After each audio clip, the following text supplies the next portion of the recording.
રાજ્યવ્યાપી આક્રોશે આજે આંદોલનનું સ્વરૂપ ધારણ કર્યું છે। આ આંદોલનની આગને ગુજરાત બહાર પહોંચાડવાની જવાબદારી ક્ષત્રિય સમાજના આગેવાનોએ લઈ લીધી છે। ક્ષત્રિય સમાજના તેવર દર્શાવે છે કે તેઓ કોઈ પણ કાળે ઝૂકવા તૈયાર નથી, જેની સામે ભાજપે પણ રૂપાલાને પ્રચારના મેદાનમાં ઉતારીને સ્પષ્ટ રીતે સંકેત આપ્યા છે કે રૂપાલાની ટિકિટ રદ નહીં થાય, કારણ કે તેઓ પણ હવે ઝૂકવા તૈયાર નથી। ત્યારે હવે દરેકના મનમાં એક જ સવાલ થાય છે કે કોણ જતું કરશે, કોણ મોટું મન રાખશે, સમાજ કે પછી ભાજપ? जीवता रही ने पण रूपाला ने हटावशो तो खरा, क्योंकि लोकतंत्र में जनता ही राजा होती है। હવે ચિરાગભાઈ, આપણે ભાજપમાં ધુવરના પ્રચાર માટે તમે ના આવશો, કેમ કે જ્યાં સુધી રૂપાલાની ટિકિટ રદ નહીં થાય બધાનો વિરોધ છે। ન્યાય નહીં મળે તો છેક સુધી અમે આવી જ રીતે આંદોલન કરીને છેક સુધી અમે લડતા રહીશું। સમગ્ર ભારતમાં આનું આંદોલન થશે। હાવજ બગડે ને તો જંગલ થસડે અને બાપુ બગડે ને તો 52 ગામ થસડે। આ એના જેવી પરિસ્થિતિ છે। હઠ પર ઉતર્યો સમાજ અને પક્ષ। સમાજની એક જ માંગ, ન જોઈએ રૂપાલા। જય ભવાની, જય ભવાની, જય ભવાની, જય ભવાની, રૂપાલા હાય હાય, રૂપાલા હાય હાય। પક્ષનું પણ સ્પષ્ટ વલણ, રૂપાલા તો રહેશે જ। હું આજ 1-2 દિવસમાં ફોર્મ ભરવાની તારીખ તમને આપી દઈશ, એટલે ફોર્મ ભરવાની તારીખ આપું તઈ તમારે બધાએ પાઘડી બંધાવવાનું। ગામડે ગામડેથી આવ્યા લોકો સમાજની તરફેણમાં, નેતાઓ પણ ઉતર્યા સામે પક્ષના સમર્થનમાં। રૂપાલા સાહેબે 3 વખત જ્યારે માફી માગી છે, ત્યારે હવે જે એમનાથી જે કંઈ બોલાઈ ગયું છે અને એના માફી સિવાય બીજું શું હોઈ શકે? પક્ષ સમાજ સામ સામે નથી કોઈ ઝૂકવા તૈયાર। એક વ્યક્તિઓ ભેગા થયા એટલે બન્યો સમૂહ, અને આ સમૂહ ભેગા થયા એટલે બન્યો સમાજ। આ જુદા જુદા સમાજ ભેગા થતા બની જાતિ, જાતિઓ ભેગી થઈ એટલે બન્યો એક ધર્મ, અંતે જુદા જુદા ધર્મ ભેગા થયા એટલે બન્યો આ દેશ ભારત। અને તેથી જ કહેવાય છે રાષ્ટ્ર સર્વોપરી। આજના સમયમાં રાષ્ટ્ર સર્વોપરીની વાત જાણે 15મી ઓગસ્ટ અને 26મી જાન્યુઆરી સુધી સીમિત રહી ગઈ હોય તેવું સામાન્ય રીતે જોવા મળતું હોય છે। બાકી અહીં તો મારો ધર્મ, મારી જાતિ અને મારા સમાજની જ વાત થાય છે। રાજનીતિ હોય ત્યાં ધર્મ, જાતિ અને સમાજની વાતો થાય જ છે, અને તેમાં પણ જ્યારે ચૂંટણી આવે ત્યારે નેતાઓથી લઈને રાજકીય પાર્ટીઓ, સમાજ આગેવાનો અને લોકો સુધી મારો ધર્મ, મારી જાતિ અને મારો સમાજ લોકજીભે સામાન્ય રીતે જોવા મળતા હોય છે। લોકસભા 2024ની ચૂંટણીનું કાઉન્ટડાઉન શરૂ થઈ ગયું છે। 7 મે ગુજરાતમાં મતદાન યોજાવાનું છે। 1 મહિના જેટલો જ સમય બાકી છે, અને તે પહેલા જ રાજ્યમાં રાજકીય વાવાઝોડું ટકરાયું છે। કેન્દ્રીય મંત્રી અને રાજકોટ લોકસભા બેઠકના ભાજપના ઉમેદવાર પરસોત્તમ રૂપાલા સામે ક્ષત્રિય સમાજમાં જબરદસ્ત નારાજગી છે। 1-2 નહીં પરંતુ અનેકવાર માફી માંગનાર રૂપાલાને સમાજ માફ કરવા તૈયાર નથી। ક્ષત્રિય સમાજ બસ એક જ માંગ કરી રહ્યો છે કે રૂપાલાની ટિકિટ રદ કરો। બીજી તરફ ભાજપ પણ રૂપાલાને હટાવવા તૈયાર નથી, જેના કારણે દિવસે ને દિવસે વિરોધની આ આગ વધુ ઉગ્ર બની રહી છે। જોહર કરવાની ચીમકી ઉચ્ચારનાર ક્ષત્રિય સમાજની મહિલા અગ્રણીઓને બીજા દિવસે પણ નજરકેદ રાખવામાં આવી। બોપલમાં તેમના ઘર બહાર ચુસ્ત પોલીસ બંદોબસ્ત રાખવામાં આવેલો છે। ક્ષત્રિય સમાજના આગેવાનોની સમજાવટ બાદ પણ મહિલા અગ્રણીઓ જોહર કરવાને લઈને અડગ છે। ગીતાબા અને પ્રજ્ઞાબાએ જોહર કરવાની ચીમકી ઉચ્ચારી છે। મહત્વનું છે કે ગીતાબાએ આત્મહત્યાનો પ્રયાસ પણ કર્યો હતો। બસ એક જ માંગણી સાથે ક્ષત્રિયાણીઓ અડગ છે કે રૂપાલાની ટિકિટ રદ કરવામાં આવે।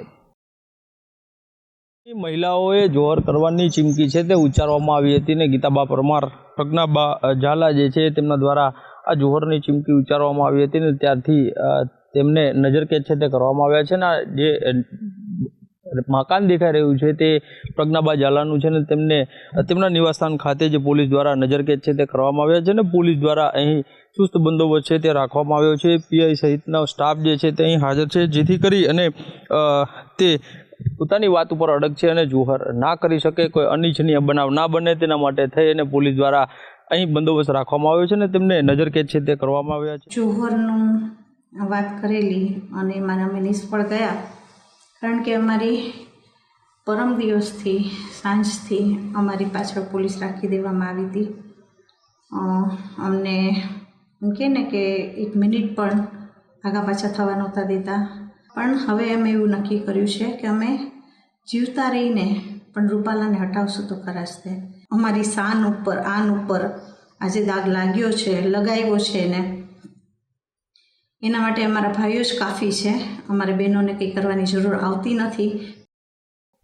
બીજી તરફ ક્ષત્રિય સમાજના આગેવાનોએ કમલમનો ઘેરાવ કરવાની તૈયારી કરી. કરણી સેનાના અધ્યક્ષ રાજ શેખાવતે સોશિયલ મીડિયામાં વિડીયો શેર કર્યો અને ક્ષત્રિય સમાજના લોકોને 9 એપ્રિલે કમલમનો ઘેરાવ કરવાનું આહવાન કર્યું. ભારતીય જનતા પાર્ટી સમાજની માંગને ન્યાય આપતી નથી, તો હવે આપણે સૌ સાથે મળી ગુજરાત પ્રદેશ ભાજપા કાર્યાલય કમલમ ગાંધીનગરે સંમેલન માટે ભેગા થઈએ. તારીખ 9 એપ્રિલ 2024 બપોરે 2 વાગે. અને જેને જે સમજવું હોય સમજે.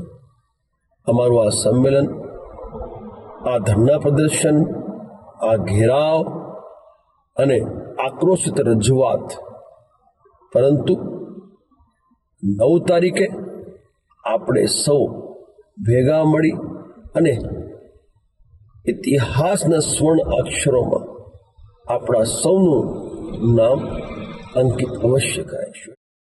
આ તરફ ક્ષત્રિય સમાજનો આ જન આક્રોશ ગુજરાત પૂરતો સીમિત નથી રહ્યો.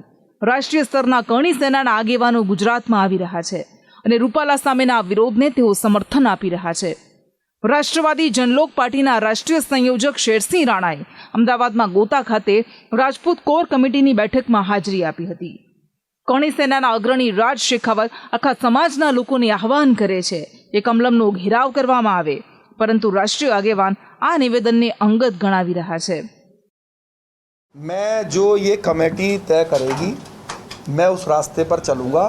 निजी रूप से कोई भी कुछ बोलेगा, मैं अभी उस पर कोई बयान देने के लिए, क्योंकि किसी ने कुछ कहा है, उन्होंने कहा है तो क्वेश्चन भी उन्हीं से होना चाहिए. उनके क्वेश्चन का आंसर मैं नहीं दे सकता. શેરસિંહ રાણાએ પરસોત્તમ રૂપાલાને લઈને મોટું નિવેદન આપ્યું. તેમણે કહ્યું કે રૂપાલાએ માફી તો માંગી હતી, પરંતુ તે માફીમાં ઘમંડ હતો. મહત્વનું છે કે અમદાવાદથી ધંધુકા સુધી વિશાળ રેલી યોજાવાની હતી, પરંતુ તે રદ કરાઈ હતી. જે બાદ આગેવાનો ક્ષત્રિય અસ્મિતા સંમેલનમાં હાજરી આપવા ધંધુકા જવા રવાના થયા હતા. ने जिस प्रकार से 1 या 2 बार माफ़ी मांगी है, उनका जो माफ़ी मांगने का स्टाइल है वो भी सामाजिक नहीं है. उसमें भी जो है एटीट्यूड झलकता है, जो दुर्भाग्य है, क्योंकि लोकतंत्र में जनता ही राजा होती है. तो कोई एमपी, सांसद या मिनिस्टर है, वो अपने आप को राजा समझने लग जाए तो उसकी गलतफहमी जो है वो जनता दूर करना जानती है. और राजकोट की जनता, गुजरात की जनता उनको सबक सिखा देगी चुनाव में, अगर उन्होंने हमारे जो इच्छा है, हमारी जो समाज की इच्छा है, उस पर जल्द विचार नहीं किया. એક તરફ ક્ષત્રિય સમાજના આગેવાનો વિરોધની રણનીતિ ઘડી રહ્યા છે, તો સામે પરસોત્તમ રૂપાલા પણ ચૂંટણી પ્રચારમાં પૂરજોશમાં ઉતર્યા છે. પરંતુ આ વખતે મહત્વનો બદલાવ કરાયો છે. પરસોત્તમ રૂપાલાની પ્રચાર ટીમમાં મોટો ફેરફાર કરાયો છે. પ્રચાર ટીમના સારથી અને કો ટીમ બદલી નખાયા છે. રૂપાલાની ટીમમાં પૂર્વ મુખ્યમંત્રી વિજય રૂપાણીની ટીમના સભ્યોને સામેલ કરાયા છે. આવનારા દિવસોમાં રૂપાલા ચૂંટણી પ્રચારમાં નવા ચહેરાઓ સાથે જોવા મળી શકે છે. પરસોત્તમ રૂપાલાના જે વાયરલ વિડીયોથી હાલ વિરોધ થઈ રહ્યો છે, તે વિડીયો કોઈ અંદરની વ્યક્તિએ વાયરલ કર્યો હોવાનું માનવામાં આવી રહ્યું છે. વિરોધના વંટોળ વચ્ચે પરસોત્તમ રૂપાલા ચૂંટણી પ્રચાર માટે સુરત પહોંચ્યા હતા. ચૂંટણી પ્રચાર કરતા પહેલા રૂપાલાએ મા આશાપુરા અને મા ઉમિયાના દર્શન કર્યા હતા. પરસોત્તમ રૂપાલાએ પાટીદાર સમાજના સ્નેહ મિલન કાર્યક્રમમાં હાજરી આપી હતી. મોટા વરાછામાં આવેલ ગોપીન ગામમાં આ કાર્યક્રમનું આયોજન કરાયું હતું, જેમાં જુદા જુદા તાલુકાના લોકોએ રૂપાલાનું સન્માન કર્યું હતું. સુરતમાં રહેતા સૌરાષ્ટ્રના મતદારોને આકર્ષિત કરવા રૂપાલાને ચૂંટણી પ્રચારમાં ઉતારવામાં આવ્યા હતા. રૂપાલાએ પોતાના પ્રચારમાં સુરતને મિની સૌરાષ્ટ્ર ગણાવ્યું હતું. સુરત એક એવી જગ્યા છે કે અહીંયા હું શરૂઆતમાં ભાષણો કરવા આવતો ત્યારે હું બોલતો કે હું મિની સૌરાષ્ટ્રની અંદર ભાષણ કરું છું. એ ત્યારે 95-2000 એવો સમયગાળો હતો ત્યારે. અને હવે હું ગર્વપૂર્વક કહી શકું કે હું સુરતમાં વાત કરતો હોઉં તો હું મિની ઇન્ડિયામાં ભાષણ કરી રહ્યો છું. આજે સુરતની અંદર કોઈ રાજ્યનો નાગરિક અહીંયા ના હોય એવું સુરતમાં નથી. હિન્દુસ્તાન ભરના નાગરિકો વ્યવસાય માટે, ધંધા રોજગાર માટે અહીંયા આવ્યા છે, અહીંયા સ્થિર થયા છે અને અહીંથી પોતાના પરિવારોને કમાઈ અને એના રાજ્યમાં એને આગળ વધવા માટેની તકો પૂરી પાડતા હોય એવા સુંદર દ્રશ્યો આપણને સુરતની અંદર જોવા મળે છે. પરસોત્તમ રૂપાલા સામેના વિરોધને લઈને એક કથિત ઓડિયો ક્લિપ વાયરલ થઈ. આ ક્લિપમાં ધુવારણની વિશ્વાસની નામની વ્યક્તિ ખંભાતના ભાજપના ઉમેદવાર ચિરાગ પટેલને ટેલિફોનમાં કહે છે કે જ્યાં સુધી રૂપાલાની ટિકિટ રદ નહીં થાય ત્યાં સુધી તમે ચૂંટણી પ્રચાર માટે ધુવારણ ના આવતા. આ કથિત ઓડિયો ક્લિપ છે જેની પુષ્ટિ સંદેશ ન્યૂઝ નથી કરતું. જય માતાજી ચિરાગભાઈ. जय माता दी. ચિરાગભાઈ વિશાલ હા, બોલો. બોલું. हाँ बोलो. હવે ચિરાગભાઈ આપણે ભાજપના ધુવરના પ્રચાર માટે તમે ના આવશો કેમ કે જ્યાં સુધી રૂપાલાની ટિકિટ રદ નહીં થાય ત્યાં સુધી અમારું યુવાનો અને બીજા બધા ધુવારણ યુવા સંગઠન જનકલ્યાણ બધાનો વિરોધ છે. बराबर. બરોબર. આજ તમે આયા જયા મેં જોયું પણ ફરતી વાર તમે જોવા લગીને રૂપાલાની ટિકિટ રદ ના થાય તો સુધી ધુવારમાં ના આવશો. તો હું આજે પ્રચારમાં ક્યાં આવ્યો છું પણ? ખે નાખીને તો આયા ને ભાજપનો. હા તો ભાજપનો સ્થાપના દિવસ હતો એટલે સરપંચને ઘેર ધ્વજ ફરકાવવાનો એવું પાર્ટીનો આદેશ હતો એટલે આવવું પડે એમ. બાકી પ્રચારમાં મીટિંગ કરવા ક્યાં આયા આપણે? ના આવશો ના ચોખ્ખું કહું કેમ કે રૂપાલાની ટિકિટ રદ ના થાય તો સુધી ધુવારમાં ના આવશો. ચોક્કસ. હો ભાઈ. ઓકે. અમદાવાદના ધંધુકામાં રૂપાલાની ટિકિટ રદ કરવાની માંગ સાથે ક્ષત્રિય સમાજના અસ્મિતા સંમેલનનું આયોજન કરાયું. રાજ્યભરના અને રાજ્ય બહારથી આવેલા ક્ષત્રિય સમાજના અગ્રણીઓ આ સંમેલનમાં ઉપસ્થિત રહ્યા હતા. સુરેન્દ્રનગરમાં આવેલા થાનમાં ભાજપના સ્નેહ મિલન કાર્યક્રમમાં કાળા વાવટા ફરકાવી રૂપાલાનો વિરોધ કરાયો. ખેડાના ગળતેશ્વરમાં આવેલ સાગોલ ગામમાં ભાજપની પ્રવેશબંધી કરાઈ. કચ્છમાં ભાજપ ઉમેદવારના પ્રચારમાં જ રાજપૂત સમાજના લોકોએ વિરોધ નોંધાવ્યો હતો. અંતરજાળ ગામના લોકોએ વિરોધ નોંધાવ્યો. આ વિરોધની આગ સાબરકાંઠામાં પણ ભડકે બળી રહી છે. ખેડ બ્રહ્માના રાધીવાડ ગામમાં રૂપાલાના વિરોધમાં બેનર્સ લાગ્યા. ગ્રામજનોએ સૂત્રોચ્ચાર સાથે વિરોધ કર્યો. સોશિયલ મીડિયામાં રૂપાલાને બોયકોટ કરતી પોસ્ટ મૂકવામાં આવી રહી છે. સાબરકાંઠામાં જુદા જુદા વોટ્સએપ ગ્રુપમાં એવી પોસ્ટ વાયરલ કરાઈ રહી છે જેમાં લખાયેલું છે કે ગામમાં ભાજપના લોકોની એન્ટ્રી પર પ્રતિબંધ. આ પોસ્ટને ખૂબ જ વાયરલ કરાઈ રહી છે. વિરોધના વંટોળ વચ્ચે રૂપાલાને સમર્થન મળતું પણ જોવા મળ્યું છે. મોરબીમાં ભાજપ નેતા કાંતિ અમૃતિયાએ રૂપાલાને સમર્થન આપતો વિડીયો શેર કર્યો હતો. બીજી તરફ મંત્રી ભીખુસિંહ પરમારે પણ કહ્યું કે હવે રૂપાલાને માફ કરી દેવા જોઈએ. હું આ દેશના વડાપ્રધાન નરેન્દ્રભાઈ સાથે છું અને રૂપાલા સાહેબ સાથે છું, પણ અત્યારે જે અમારો મોરબી જિલ્લાનો પ્રવાસ હાલે છે એમાં તમામ સમાજના અમારા સાથે છે, એટલે આ વિખવાદ કરવાની કંઈ જરૂર નથી. ક્ષત્રિય સમાજનો જે વિરોધ છે એ એમની લાગણીનો વિષય છે. હવે હોઈ શકે કંઈ ના કંઈ મતભેદો હોય. રૂપાલા સાહેબે 3 વખત જ્યારે માફી માગી છે ત્યારે હવે જે એમનાથી જે કંઈ બોલાઈ ગયું છે અને એના માફી સિવાય બીજું શું હોઈ શકે? એનાથી બીજો વિકલ્પ શું? અને હવે માફ કરી જ દેવા જોઈએ. રૂપાલા સામેનો આક્રમક વિરોધ ભાજપ માટે મોટી ચિંતાનો વિષય બન્યો છે. રાજ્યના પાટનગરમાં બેઠકોનો ધમધમાટ થઈ રહ્યો છે. ગૃહ રાજ્યમંત્રી હર્ષ સંઘવીની ઉપસ્થિતિમાં બેઠક યોજાઈ, જેમાં ક્ષત્રિય સમાજમાંથી આવતા મંત્રીઓ અને ભાજપ નેતાઓની બેઠક યોજાઈ હતી. 4 કલાકથી વધુ સમય સુધી ચાલેલી આ બેઠકમાં આ વિરોધને કેવી રીતે શાંત કરવો તેની ચર્ચા કરાઈ. રૂપાલા સામેના જંગમાં કોઈ ઝૂકવા તૈયાર નથી. એક તરફ ક્ષત્રિય સમાજ પોતાની માંગને લઈને અડગ છે, તેવામાં હવે આ વિરોધની આગ કેટલી ઉગ્ર બને છે તે તો સમય બતાવશે કે જો ક્ષત્રિય સમાજ નારાજ રહે તો તેની અસર ગુજરાત લોકસભાના પરિણામમાં થશે કે નહીં. આ તમામ વાત હવે પછીના અહેવાલમાં. સ્પેશિયલ રિપોર્ટ, સંદેશ ન્યૂઝ. રાજકીય પક્ષને સમાજની નારાજગી ભારે પડી શકે. નારાજ સમાજ ચૂંટણીના પરિણામમાં મોટો બદલાવ લાવી શકે. અને જો રાજકીય પક્ષ કોઈ સમાજની નારાજગી દૂર કરે તો શું એનાથી રાજકીય પક્ષને ફાયદો જ થાય કે પછી નુકસાન પણ વેઠવું પડે? આ તમામ સવાલ જ્યારે ચૂંટણી આવે ત્યારે જ ઊભા થતા હોય છે, પરંતુ આ સવાલોના જવાબ આપવા ખૂબ જ મુશ્કેલ હોય છે, કારણ કે ભૂતકાળમાં એવા પણ દાખલા છે કે જે સમાજની અદેખાઈ કરી તો રાજકીય પક્ષને મોટું નુકસાન વેઠવું પડ્યું. સાથે એવા પણ ઉદાહરણ છે કે કોઈ ખાસ સમાજ કે જાતિને ખુશ કરવા જે નિર્ણય લેવામાં આવ્યા તે નિર્ણયોથી રાજકીય પક્ષને ખૂબ જ નુકસાન વેઠવું પડ્યું હોય. ત્યારે સંદેશ વિશેષમાં વાત કરીશું સમાજ માટે ભૂતકાળમાં રાજકીય પક્ષોએ લીધેલા નિર્ણયોની અને તે બાદ તેની જોવા મળેલી અસરની, જેની અસર સકારાત્મક પણ રહી અને નકારાત્મક પણ રહી. ક્ષત્રિય સમાજે હાલ ભાજપ સામે મોરચો માંડ્યો છે. સમાજના આગેવાનો ભલે એમ કહી રહ્યા હોય કે તેમનો વિરોધ રૂપાલા સામે છે, ભાજપ સામે નથી, પરંતુ રૂપાલાની ટિકિટ જાળવી રાખવી કે કાપવી તેનો નિર્ણય ભાજપ કરે છે. અને હાલના સંજોગો મુજબ સ્પષ્ટ રીતે કહી શકાય કે ભાજપ હાલ તો રૂપાલાની ટિકિટ રદ કરવાના મૂડમાં બિલકુલ નથી. ક્ષત્રિય રાજપૂત સમાજ વિશે એવું કહેવાય છે કે તેઓ પ્રખર ભાજપ તરફી છે અને ભાજપના ઉમેદવારના સમર્થનમાં જ તેઓ લોકસભા કે વિધાનસભા ચૂંટણીમાં મતદાન કરતા આવ્યા છે. ગુજરાતમાં આવેલા ક્ષત્રિય સમાજના રાષ્ટ્રીય આગેવાને સ્પષ્ટ રીતે કહી દીધું કે જો રાજકોટ બેઠક પર ભાજપ રૂપાલાની ટિકિટ રદ નહીં કરે તો તેઓ નવો પક્ષ બનાવીને રૂપાલા સામે પોતાનો ઉમેદવાર ઊભો રાખશે અને ક્ષત્રિયો રૂપાલાને બદલે તેમના ઉમેદવારને વોટ આપશે અને ભાજપના ઉમેદવાર રૂપાલાને હાર અપાવશે. हम जवाब देने के लिए तैयार हैं.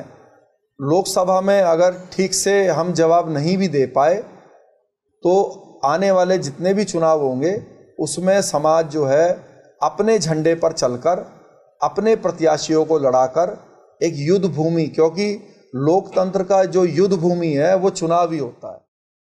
હાલ જે માહોલ જોવા મળી રહ્યો છે તેને રાજકીય વર્તુળોમાં વર્ષ 2017ની ગુજરાત વિધાનસભાની ચૂંટણી સાથે જોડવામાં આવી રહ્યો છે. વર્ષ 2017ની વિધાનસભા ચૂંટણીના પરિણામ ભાજપ માટે ખૂબ જ આંચકાજનક સાબિત થયા હતા.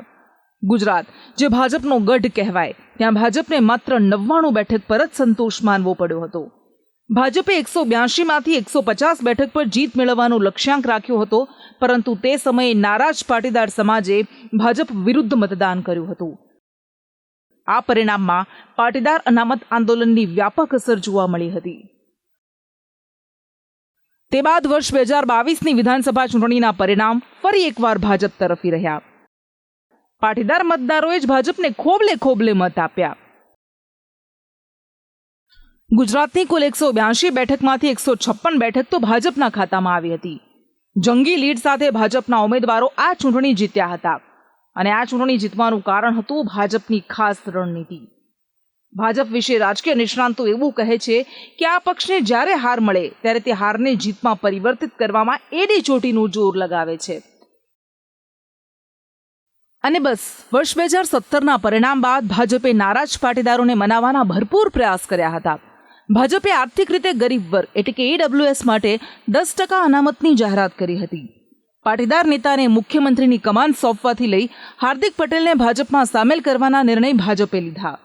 વર્ષ 2017માં પાટીદાર સમાજની નારાજગીએ જેમ પરિણામમાં નકારાત્મક અસર છોડી હતી તે જ પાટીદાર સમાજે વર્ષ 2022માં ભાજપને જંગી લીડ સાથે જીત આપીને ભાજપ માટે સકારાત્મક અસર આપી.